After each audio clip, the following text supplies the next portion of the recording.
G'day folks, welcome back to the channel. Given that I've done a full rebuild of my dual cab short bed ute camper setup, I thought it was about time that we did a build tour.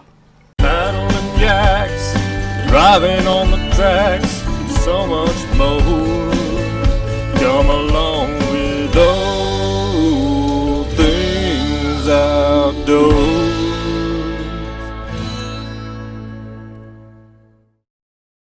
So as you can see, I'm in the seated upright position at the moment, and you might be thinking, well, how do I sleep in this damn thing? Well, the key is that it is transformable, so bear with me and I'll show you how it transforms.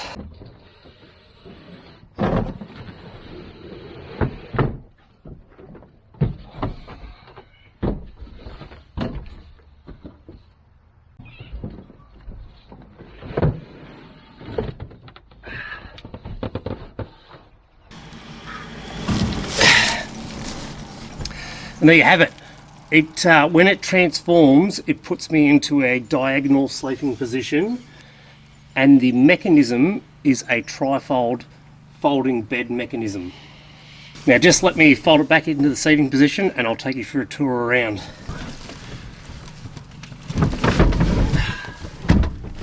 Okay, for starters, the majority of the build is built out of form ply. So form ply is a type of ply that's got like a water resistant coating on either side, and it's generally used for like forming up concrete footings and formations and that sort of thing. But I thought it was a great material to use simply because of the fact that it's got that coating on it, so you can use it for bench tops. You know, you don't have to be worried about water spills, that sort of thing, because of that coating, and it's relatively cheap as well.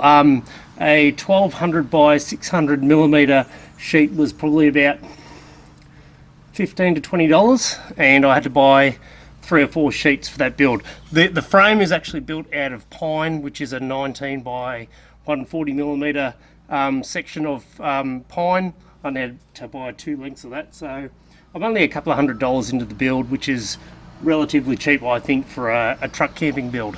When I'm seated up in the seating position, the good thing about that trifold bed is it allows me to access the space underneath the bed, where I can open up the bed frame here and have access to all my camping gear while I'm in the seated position. So the good thing is you can hang out in here in this position and not have to hang out outside, say if the weather's bad or anything like that, or if you're in a stealth camping situation, you could stay in here and no one would be the wiser. Not long ago I bought one of these 18 litre centre console fridges from Kings, and it fits in this side portion here really nicely, and the way the door's set up is that you can get easy access to it from the seated position here, so that you can get your food, you can cook, you can do everything in here without actually getting out of the vehicle.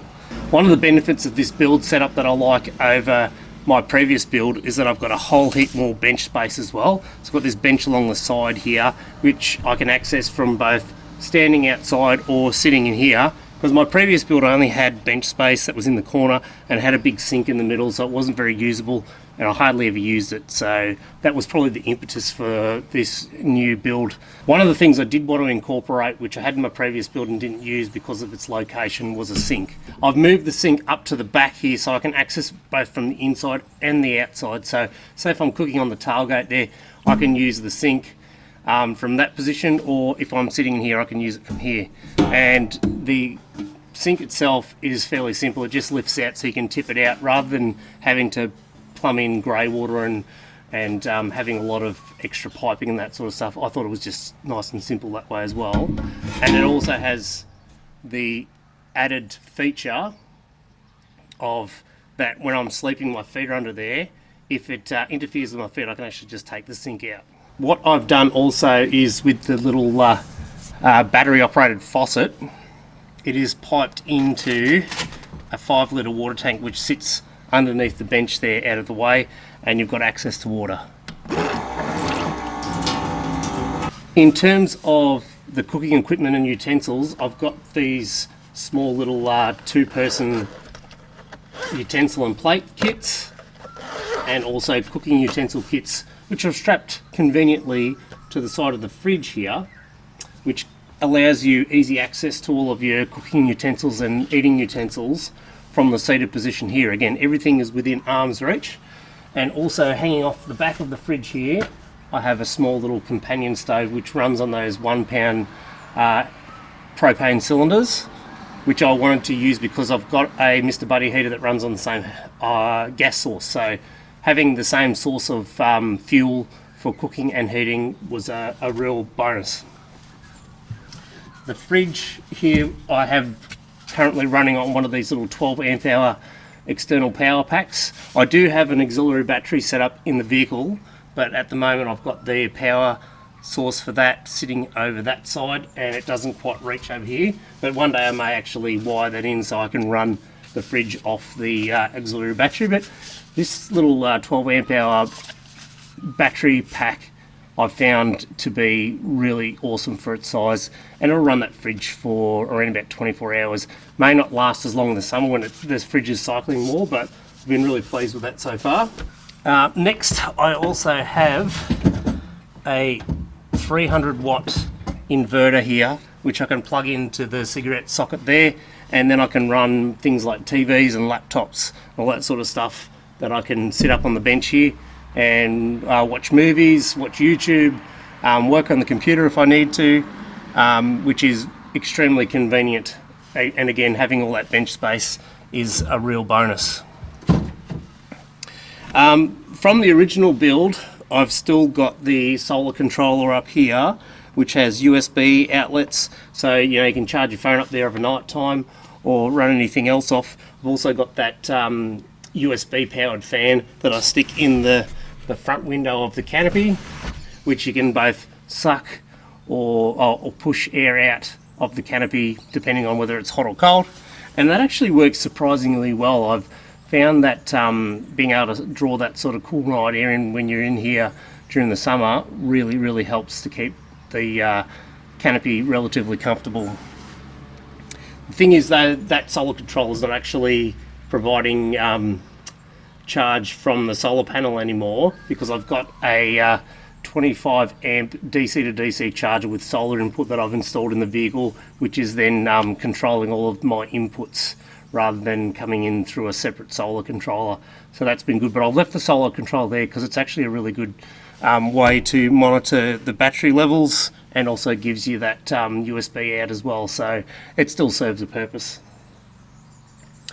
Again, we have cubby holes that are cut into the wings of the build as well, so I can utilise all of that space, which has been invaluable because I can stuff like the inverter in there, toilet paper, knives, paper towel, all sorts of things in there. That's really handy, easy to reach. I also bought one of these, I guess you could call them a car boot organiser, which straps to the side there. It's got the 5 litre water container in it.